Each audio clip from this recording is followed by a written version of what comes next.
Welcome to the Big Fat Real Estate Checks podcast with Marco Kozlowski, where we help investors like you get the knowledge and skills you need to replace your JOB with passive cash flow for life. Hey everyone, welcome to Big Fat Real Estate Checks. We're here with Gabriele Ladaish, Francesco Galluccio, and I am, of course, Marco Kozlowski. And I'm excited today to get into a very, very, very poignant topic of asking for help. And some think it's a weakness, and some think it's a strength. So we're going to noodle that around and discuss candidly whether it is a strength or a weakness. And if you are first to this podcast, welcome, welcome, welcome.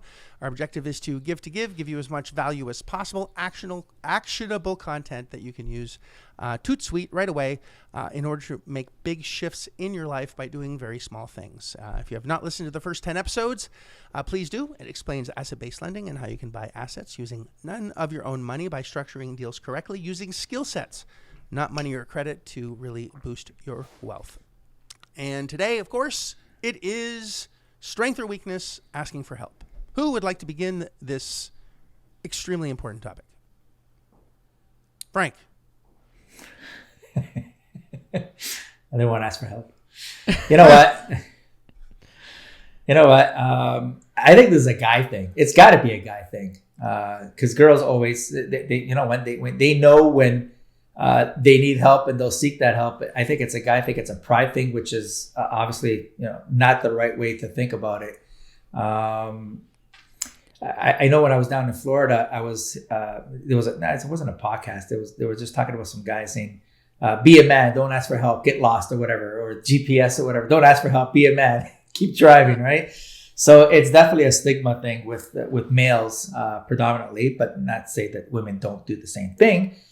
Yeah, it is a sign of weakness to some in their heads, but it's not. If you look at wealthy, successful people, they're very humble, and they'll ask, "Hey, how did you do that?" Because they're always learning, and that's the key. They're always learning. Hey, how did you do that? They're not going to put their pride in front of them and say, "I'm not going to ask how he does it. I could do it better." Right?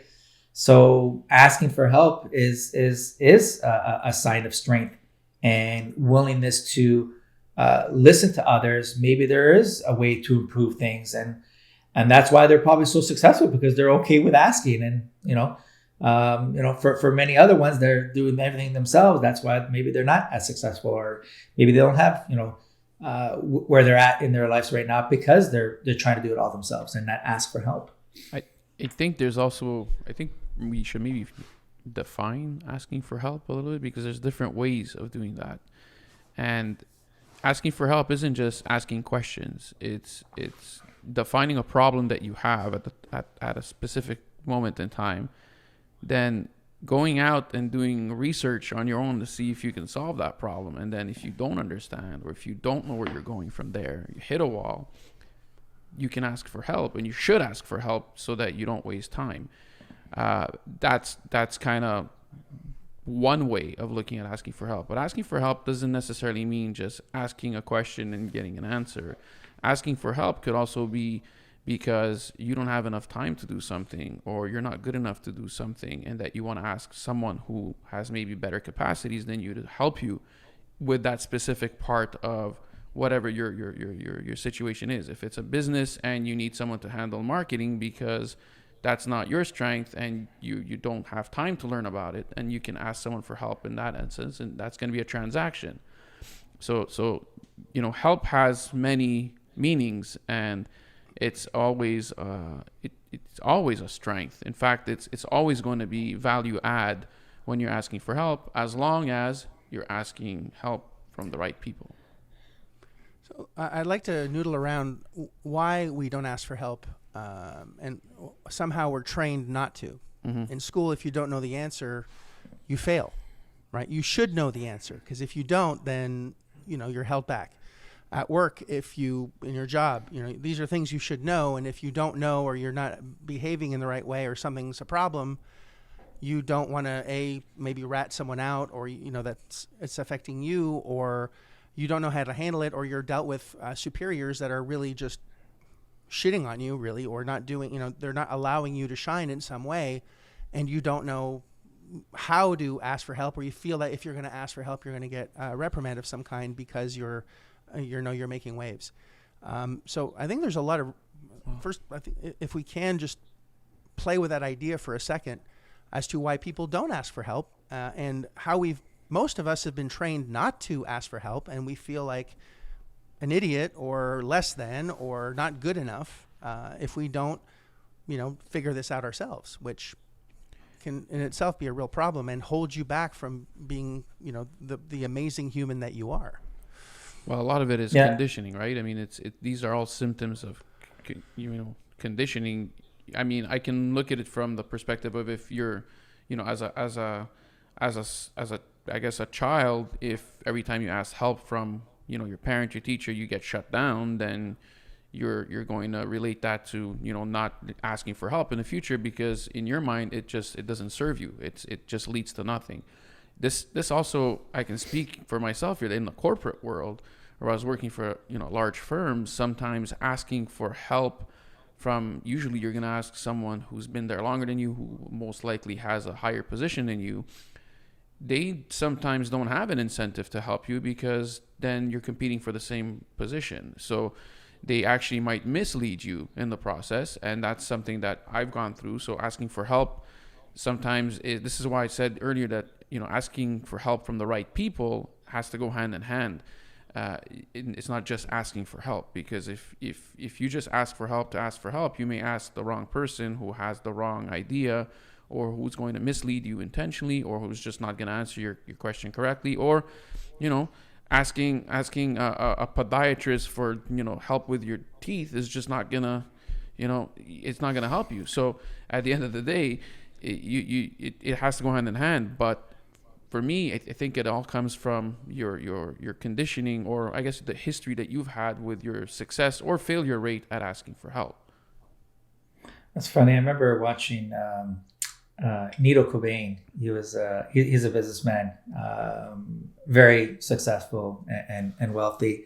And he had a little clip where his mother saying, he goes, Nito, he goes, if you want to be successful in life, and be rich or whatever, ask a rich guy that's already done it. Don't ask a broke guy, because if you ask the broke guy that doesn't know what he's going to do, you're both going down the wrong path. And exactly to your point, Gabe, is like, make sure when you do actually ask the right person in order to full time, so you're not looking for it. I know my wife, she always says, stick to what you know. You can't be a trade, jack of all trades or Joe of all trades to do all that. Stick to what you know. Even when my kids come, and they ask questions, I don't know. And some people bullshit, and they'll make shit up, and it's not really serving that other person that's asking you, and vice versa. You shouldn't ask someone that they may not have the answer. They're just more convenient to approach. So I'm listening to this podcast. I'm down and out. I need help. And I'm surrounded by broke people that pull me down like crabs in a bucket. And every time I ask someone for help or advice, they laugh. I'm ridiculed. And, I just don't know how to get out of my situation. And I've been conditioned because every time I have done something in the past, it hasn't served me. It actually weakens my position in the community or the circles that I'm in now. What advice do you give me? I say get out of your. Listen, and I think we bought this analogy before with the goldfish. Put it in its. If you get a goldfish, put it in a 75-gallon tank. It's going to grow to a certain, a few inches. You put that same goldfish in a pond, it's going to grow proportionate to environment.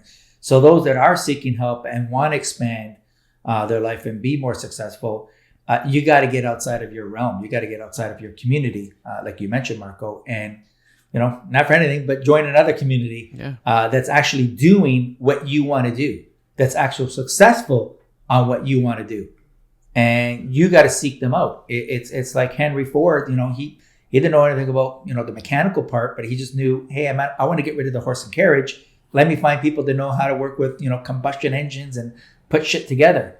So he had to find people that are already doing that, engineers and really keen people on, on that type of aspect of work. So you have to get out of your environment, and it's going to feel uncomfortable. And I tell my kids, when you feel uncomfortable, that means it's a sign of growth. 100%. So when you're uncomfortable, it's a sign. Well, yeah, you're outside of your comfort zone, and you have to feel that in order to know that you're growing. That's feedback to your body saying you're growing. You're not in your normal elements. And at the minimum, just take the time to sit by yourself and draw out your vision of where you want to be, and then if you look around your own personal friends or all these people that have, I guess, brought you down in the past, you'll quickly realize that they're not the solution to whatever it is that you see for yourself in the future. So the next step is seek out the different individuals. And I say different because there's a lot of good people out there, but they have to be a fit with you, your personality, your objectives. But the main point is seek out people that have achieved what you're looking to achieve, and that have achieved it either multiple times or at a very high successful rate. Just get people that you would want to be where they are in the future, and seek them out and ask them questions, ask them for help. And most of these people, to your surprise, will actually be open to helping you, because they've probably been in your position in the first place. They asked for help before you, and that's why they're ahead of you. That's excellent advice, and I think how to ask the question is also important, and make sure they have the right intention, the person that you're going to be working with. If you just start becoming that crab in a bucket and saying, I want to be rich like you, tell me everything that you know, that's really not a good opener. If you start from a place of humility and wanting to add value, what can I do to help you in any way? Because I really would love to be in your shoes one day, and whatever value I can give you, I'll do whatever you ask within reason, right? I'd like to contribute in some way, because I really want to learn something that will advance me in some way and my family. And I'd like to be in a position where I can give, just like, what you're doing right now in the community. No matter which community you're in, there's always going to be someone that is community-based that really wants to help others. And seeking the right human with the right intentions is very, very important, and come from a place of humility and desire to give first before you take. So I think that's going to be important for the listener that's down and out in the car or wherever you are, tears streaming down your face. I've been there.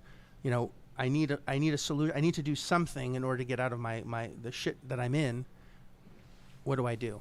And that's and asking for help. My whole life has been not serving me. How can I switch something in my head? How can I flip a switch where I see that actually asking for help is now going to serve me and also serve the community in which I want to serve? Yeah, 100% on that. But again, that's a behavioral change, and you got to be ready to commit to something like that. So it's going to boil down to how badly do you want to change? How badly is your, how big is your why on why you're making, a shift change and going to a different environment, a community to seek that help. And when you do, it's actually refreshing. Like Gabe said, I think it was Gabe that just said it. A lot of these successful people, they welcome questions, and they feel like they're serving their community by helping the little guy get up there, because they say it's lonely at the top, right? But you got to show an effort. You're absolutely right, Marco. You're not going to be someone that's hanging out and arms around their legs and following them and asking every question. You got to be strategic about it and respect their time, and what can you do for them. So yeah, within reason. Yeah. Mm-hmm. Or at work, what if you're surrounded by negative people and you don't know the answer, like you were, Gabe? I've never worked in a corporate environment as an employee, so I can't. I wish I could say I can relate, I can understand it, but I don't think I can really feel what you felt in that situation, or you as a listener. Or Frank, I know you were surrounded by, I'm sure, people that, that like crabs in a bucket. And how do I If I ask for help, am I going to get fired? So, Gabe, if you can just speak to that very quickly before we. Well, in what sense exactly? Because I mean, How do I ask for help? How do I, like, I'm in an environment where, productivity is important. I have to do my job and I don't know all the answers, or something that is really, that I really need to know, but I'm embarrassed or I don't know how to ask for help. What do I do? Well, in the corporate world, it was, I think the only way to do it, if there's no one that you feel that you can trust, is to go through the HR branch and go and express yourself and say, hey, here's my situation and I need help. I'm just afraid of asking for help. And believe it or not, when you go to HR and you're afraid of something, especially getting fired, they take that personally, because that's a culture issue within the corporation. And that's going to just absolutely open a can of worms. And they're going to keep everything confidential. So it won't be you, but there might be an educational process to want to help change the culture in the whole organization. So that's how I would have approached it. In my instance, I was lucky enough that I just knew people that were at the same levels, but in different divisions, that I can go ask the right questions and trust them, and they were able to guide me. But when push comes to shove, in the corporate world, yeah, you got to use HR. And if HR is doing their job well, that should solve your issue. And if HR doesn't do their job well, then maybe you're in the wrong business.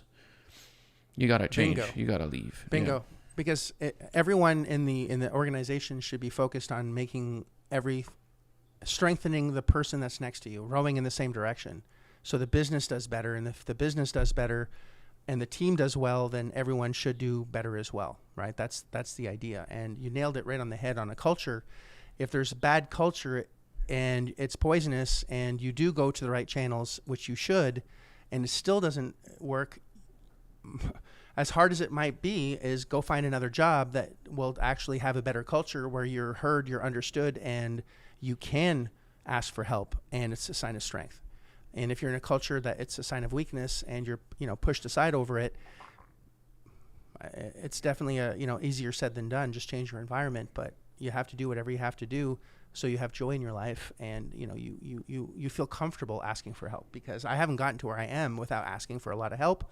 Both of you have asked for my help. I love helping, and there's a lot of people that really love helping other people because they've achieved what they've wanted in life, and are no longer about money but more meaning.